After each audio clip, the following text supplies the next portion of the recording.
Well, I feel like if you ask 4 or 5 different people at this company where this guitar started, you're going to get 4 or 5 different answers because a whole bunch of people have been trying to make this guitar happen for a really long time.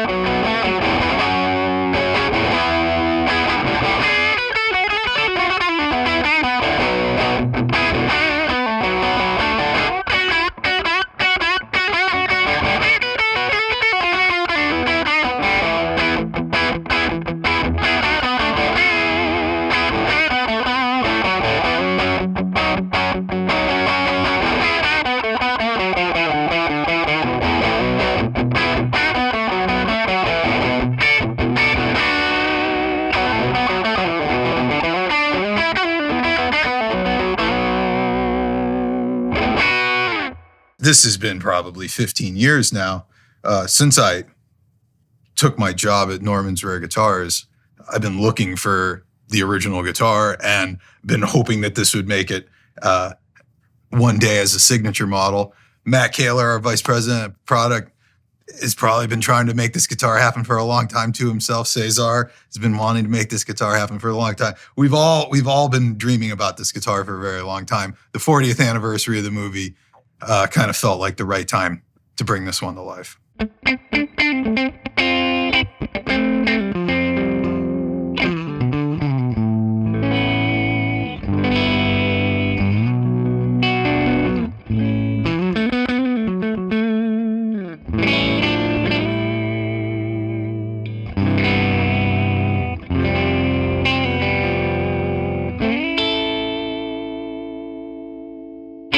Hey everyone, Dinesh from Gibson, and I'm here with my good friends from Guitarcenter to talk about the new Gibson Custom Back to the Future 1955 ES-345 Collector's Edition and the Epiphone Back to the Future ES-345.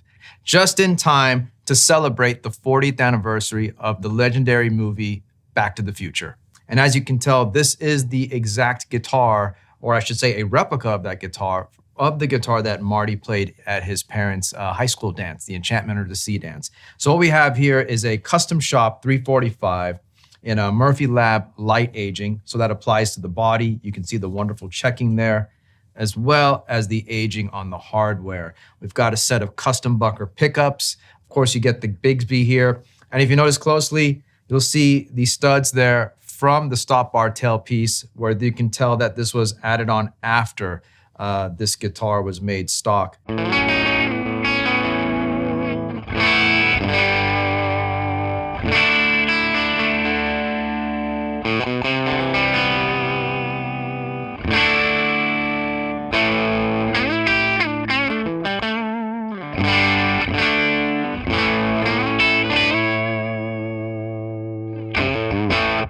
The ES-345 did not even exist in 1955.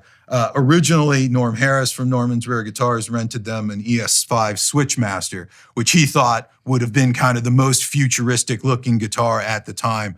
But the art director, they really wanted to pay that homage to Chuck Berry, and that red 345 kind of was all Chuck, so they were willing to take a little bit of liberty with the dates for the guitar that they used. So out of respect of that decision, we decided to name the guitar the 1955 ES-345, even though we know there were no ES-345s in 1955. Definitely not in cherry red either.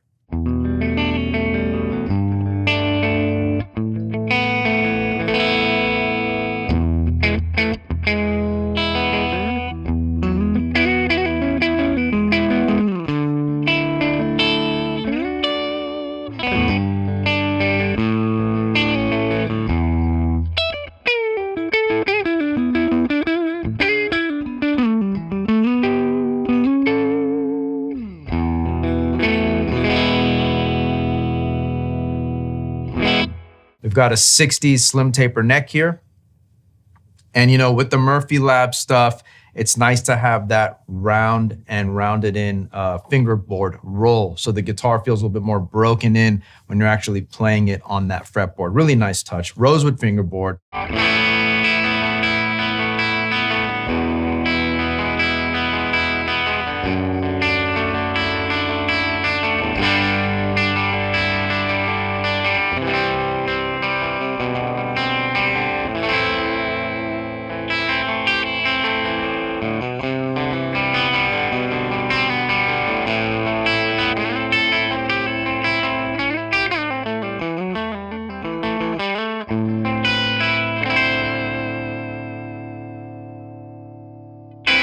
What was so crazy about this guitar is right here at the 12th fret, this 12th fret inlay.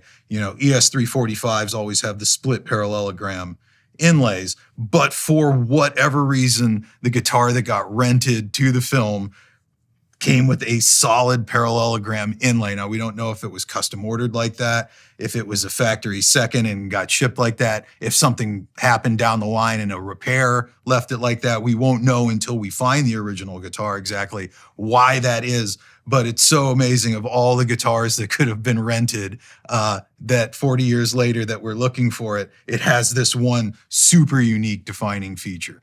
So that's kind of how we'll know we found the correct guitar. But that's just kind of really paying homage to the movie and to the super fans who really know this guitar. Outside of that, it's pretty stock as a Gibson 345. We know that the Bigsby was added after the fact because it still has the exposed stop tail stud. So this was not ordered as a factory Bigsby guitar. That Bigsby got added at a later date. And everything else, we're trying to piece together about what we know about the guitar. So we know it has Mickey Mouse ears, which dates it. That body construction would date it to, around anything before 1963. It's got a short guard instead of a long guard. That takes it out of being a 1959 or possibly out of being a 1960. It's got reflector knobs, which you normally don't see until 1961, but could still be on a 60. So we think the original guitar is probably a late 1960 or a 1961 based on all the specs. So then you start to build to what we know those specs are, from the slim taper neck, the shape of the horns, all of those kinds of things then start to fall into place when you go to make the replica.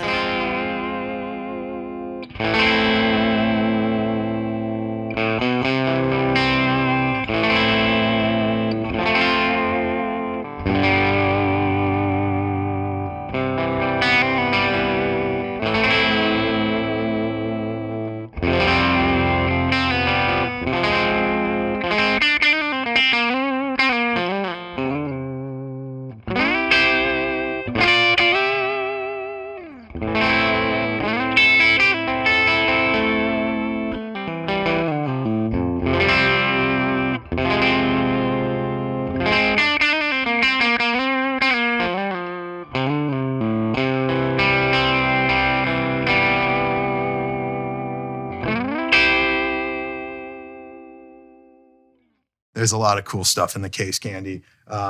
Starting obviously with the flux capacitor in the pocket of the case, which was an idea that got thrown out.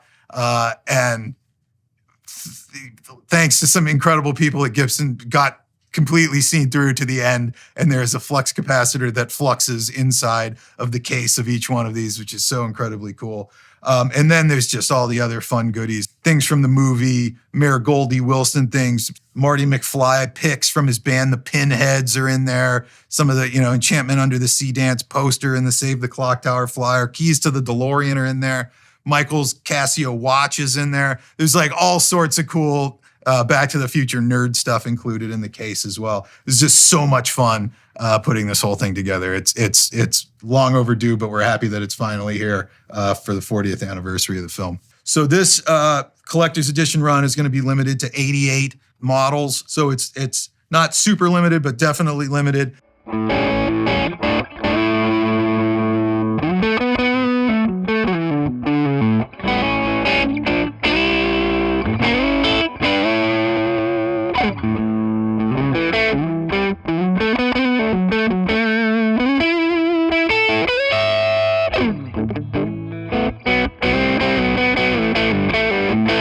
And available on the same day is also the Epiphone version of the guitar as well. This one is limited to 1,985 total units.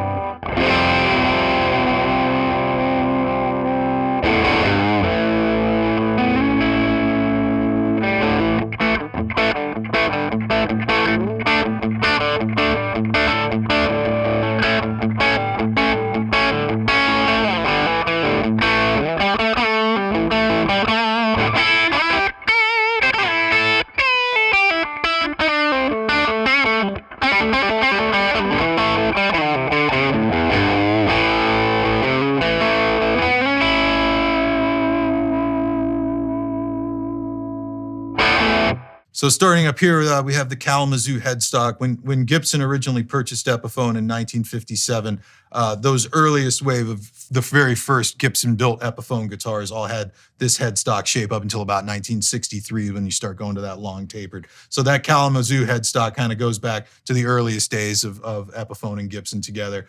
On the back of the headstock here, the collector's editions ones have the plaque, but we have the same Hill Valley Music done as a decal here on the Epiphone version. Have rosewood fingerboard. You still have your split parallelogram inlays with the solid 12 fret inlay, just like the original from the movie. Pair of the Alnico Classic Pro pickups, of course, exposed stop tail stud pieces, and a Bigsby B70 vibrola with the black top hat knobs with the gold inserts, and the Marvin Berry case as well, which is so cool. This guitar has the Varitone 6-way rotary switch on it here. What's cool about this particular one we use, this is a mono Varitone switch, which means you do not have to use the stereo cable out like you would on the original. So, but with every position, all these new caps get introduced, which kind of start to filter the sound and frequencies down, and it just continues to get thinner and thinner as you go to your right. And of course, you have that in all three positions of your switch. So really, you get 18 unique tones out of this guitar.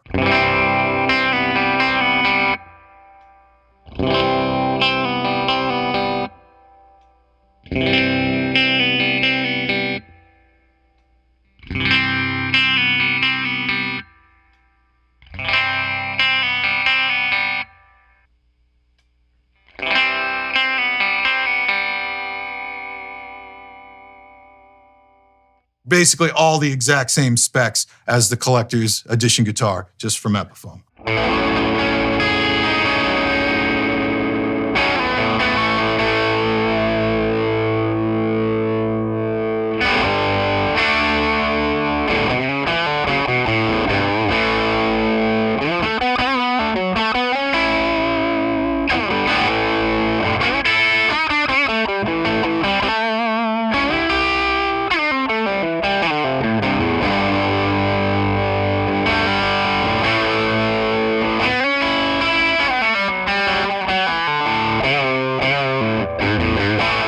I saw Back to the Future for the first time when I was 6 years old, I believe, and completely changed everything I thought I knew about what was going to happen in my life. And I fell in love with guitars, the idea of playing guitar on stage and rock and roll, and it all kind of centered around this guitar. And here I am, 30-some, not to date myself, years later, and I'm still on the guitars are the only thing that matters path. And what a beautiful time for the 40th anniversary of the movie to get to commemorate this guitar that meant so much to not only me, but a whole lot of other guitar players from my generation.